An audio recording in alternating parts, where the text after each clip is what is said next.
दोस्तों, लालच एक ऐसी बुरी बला है, जिस भी व्यक्ति के ऊपर लालच घर कर जाती है वो व्यक्ति बड़े से बड़े क्राइम करने से भी पीछे नहीं हटता। दोस्तों, आज की घटना जो मैं आपको बताने जा रहा हूं, लालच के वशीभूत होकर एक व्यक्ति इतना बड़ा कदम उठाता है जिसकी वजह से दो लोग सदा सदा के लिए इस जहां को छोड़कर चले जाते हैं और उसके पीछे 5 लोग सदा सदा के लिए जेल में चले जाते हैं। दोस्तों, क्या था पूरा मामला? अगर आप भी पूरे मामले के बारे में जानना चाहते हैं तो वीडियो के साथ अंत तक जरूर बने रहिए। आइए दोस्तों, जानते हैं पूरा मामला क्या था।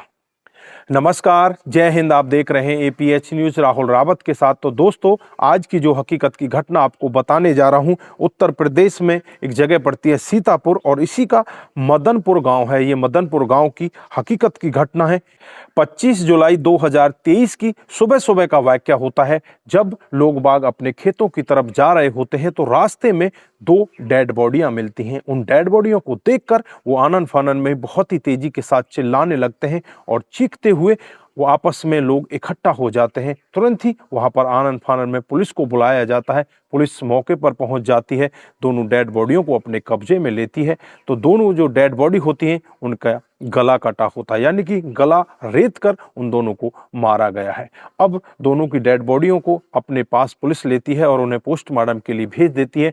आसपास के तमाम लोगों से पूछताछ की जाती है, लेकिन कहीं से भी उनकी कोई पहचान करने वाला नहीं होता। फिर उनके फोटोग्राफ्स सोशल मीडिया के जरिए, व्हाट्सएप के जरिए लोगों के पास भेजने की कोशिश की जाती है। अगर इनका कोई जानकार है तो कृपया करके हमारे इस थाने में आकर बताएं। उसके बाद पुलिस अपनी तमाम तरह की कोशिश करती है। 11 लोगों की एक टीम बनाई जाती है और 11 लोगों की टीम इसकी जांच पड़ताल में लग जाती है। कई दिन का समय इसी तरह से बीत जाता है, लेकिन कहीं से भी कोई खुलासा नहीं हो पाता। एक दिन का वाकया होता है जब पुलिस वालों के पास एक औरत आती है और औरत आकर उनसे यही कहती है कि जो फोटो आपने वायरल किए हैं इनके बारे में मैं अच्छी तरह से जानती हूँ। ये औरत जो दिखाई दे रही है इसका नाम मंजू है और इसके साथ जो मृत पड़ा हुआ है ये इसका पति है। मंजू जो बहुत ही अच्छी होती है, दिहाड़ी मजदूरी का काम किया करती है। फिर पुलिस वाले उससे पूछते हैं कि ये कहाँ की रहने वाली है।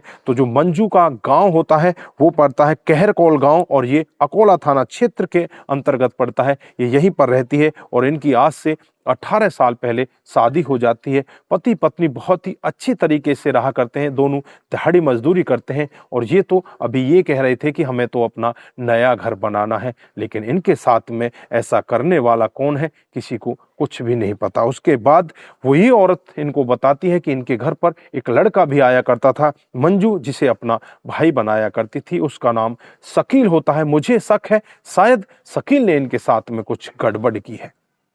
उसके बाद पुलिस शकील के घर पहुंचती है तो वहां पर शकील के घर में कोई भी नहीं मिलता। उसका पिता और भाई मिलता है। पिता और भाई को गिरफ्तार कर लिया जाता है और फिर उनसे पूछताछ की जाती है कि शकील कहाँ है। फिर वो कहने लगते हैं कि हमें नहीं पता, शायद वो अपनी दूसरी पत्नी के घर हो। उसकी दूसरी पत्नी का नाम रुखसार होता है और जो ठाकुरगंज की रहने वाली होती है। अब पुलिस बिना कुछ देरी किए हुए ठाकुरगंज की तरफ रुख करती है और वहां पर पहुंच जाती है। वहां से शकील को गिरफ्तार कर लिया जाता है और गिरफ्तार करने के बाद जब शकील से पूछा जाता है कि तुमने इनको क्यों मारा है, पहले तो वो इधर उधर की बातों से पुलिस को गुमराह करने की कोशिश करता है, लेकिन जब पुलिस का रवैया देखता है तो वो टूट जाता है और सारा वाकया हकीकत बताने लगता है। वो बताता है कि साहब, आज से कुछ समय पहले का वाकया होता है जब मैं घर वालों से लड़ाई करके ऐसे ही मजदूरी करने के लिए जाता था तो मेरे पास टिफिन नहीं होता और जो ये औरत होती है मंजू मुझे देखती है और कहती है कि मैं तुम्हें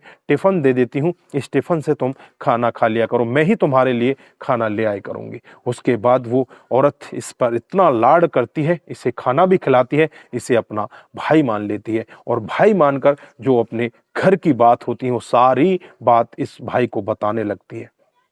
वो औरत कहने लगती है कि हम अब अपने घर को बनाने की तैयारी में हैं, क्योंकि अब तक हम किराए के घर पर रहा करते थे, लेकिन अभी हमने पैसा कुछ जोड़ लिया है और हमारे पास कुछ जेवरात भी हैं, उनसे हम इकट्ठा करके अपने घर को बनाएंगे। 70-75 हज़ार रुपए के लगभग हमारे पास पैसा है और कुछ जेवरात हैं उनसे हम छोटा मोटा अपना घर बना लेंगे। ये भाई भी कहता है कि ठीक है बहन, बहुत अच्छी बात है, लेकिन इसके दिल और दिमाग में कुछ और ही चल रहा होता है। फिर ये अपने पिता और अपने भाई के पास फोन करता है कि एक नई मुर्गी फंस चुकी है, इनको फंसाना है और इनसे ये पैसे और जेवरात लूटने हैं। उसके बाद इस सब के बारे में अपने ससुर को भी बताता है, यानी कि ये 4 लोग पूरे इस क्राइम में शामिल हो जाते हैं। और फिर 24 जुलाई 2023 को इस मंजू के पास फोन करता है और फोन करके यही कहता है कि आज हमें बहुत अच्छा काम मिल गया है, एक ट्रक से मार्बल के पत्थर नीचे उतारने हैं और एक मजदूर को 2500 रुपए मिलेंगे,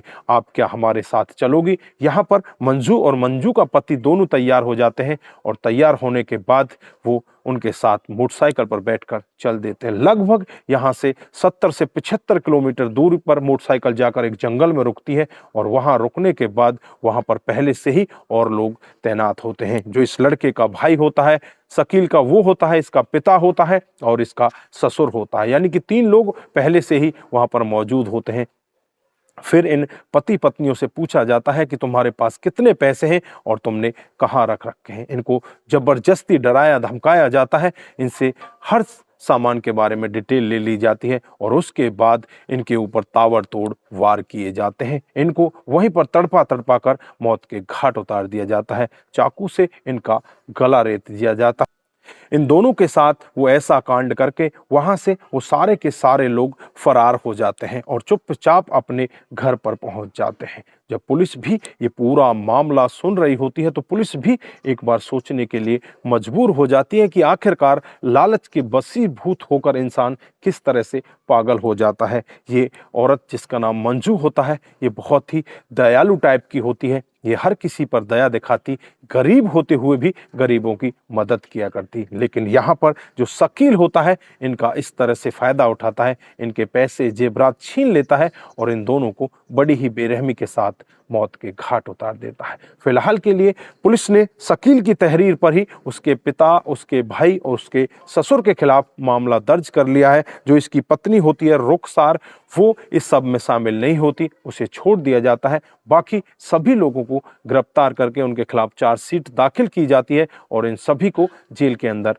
बंद कर दिया जाता है। तो दोस्तों, इस घटनाक्रम पर आप क्या बोलना चाहते हैं? आपकी जो भी राय है एक बार कमेंट बॉक्स में जरूर दीजिएगा। दोस्तों, इस घटनाक्रम को सुनाने का उद्देश्य सिर्फ आप लोगों को जागरूक करना है, आपको बताना है कि हमारे समाज में इस तरह की घटनाएं भी हो रही हैं। दोस्तों, आज के लिए बस इतना ही। फिर मिलते हैं किसी नए मूड के साथ। तब तक के लिए आप अपना ख्याल रखें, अपने परिवार का ख्याल रखें, सतर्क रहें, सावधान रहें और ऐसे क्राइम को अपने आसपास ना होने दें।